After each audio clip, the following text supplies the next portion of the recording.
और पश्चिम एशिया के देशों में ईरान का कहर। कुवैत और बहरीन में अमेरिकी बेस पर विनाशक हमला। कुवैत और बहरीन में ईरान ने 7 मिसाइलें दागी। बहरीन में अमेरिकी नेवी की 5th फ्लीट को टारगेट किया। अमेरिकी एयर डिफेंस ने 6 मिसाइलों को इंटरसेप्ट किया।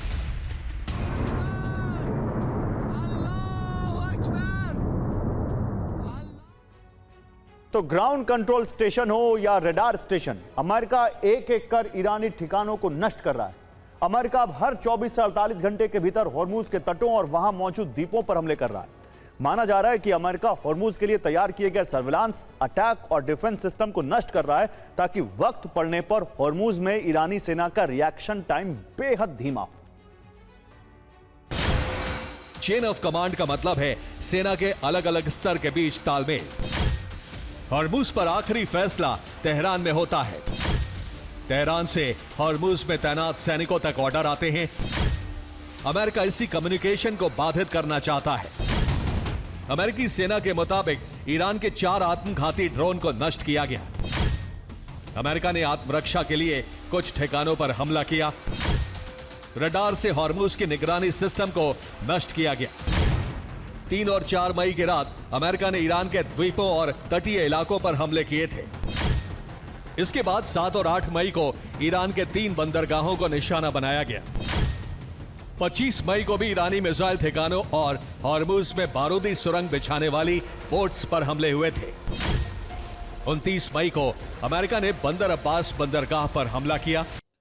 और हॉर्मुज में अमेरिका विशेष अभियान शुरू कर चुका है, जिसके तहत अमेरिका के निशाने पर हैं ईरानी ग्राउंड कंट्रोल सेंटर, जहां से हॉर्मुज पर 24 घंटे का निगरानी का काम होता है।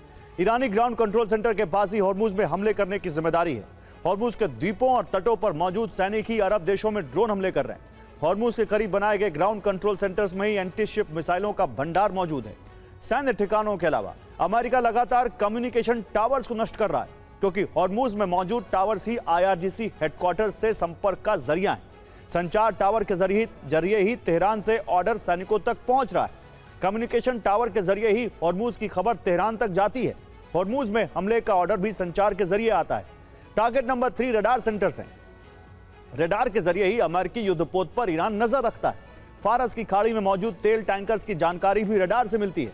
रडार ही किसी ड्रोन या मिसाइल का अलर्ट एयर डिफेंस को भेजता है। रडार की मदद से अमेरिका के कई हमले नाकाम हो जाते हैं। रिपोर्ट के मुताबिक अमेरिका नेटवर्क को समझने में AI का इस्तेमाल कर रहा है। तुर्की की मीडिया रिपोर्ट्स में दावा था कि अमेरिका साइबर कमांड और स्पेस कमांड की मदद से काम कर रहा है। AI की मदद से एयर डिफेंस रडार सिस्टम के डेटा पर स्टडी होती है। मोबाइल मिसाइल लॉन्चर्स के एक्टिवेशन टाइम को नोट किया जाता है। डिजिटल या रेडियो सिग्नल के डेटा पर भी AI की मदद से रिसर्च चल रही है। और अमेरिका की नाकाबंदी का असर अब हिंद महासागर में भी देखा जा रहा है। यहां अमेरिकी नेवी ने MT डेविना नाम के तेल टैंकर पर कब्जा कर लिया। दावा है कि साल 2024 में अमेरिका ने MT डेविना टैंकर को बैन किया था। अमेरिका ने ईरान से चीन तेल सप्लाई के संदेह पर टैंकर को प्रतिबंधित लिस्ट में डाल दिया था। अमेरिका अब ईरान को टोल चुकाने वालों के खिलाफ भी एक्शन ले रहा है।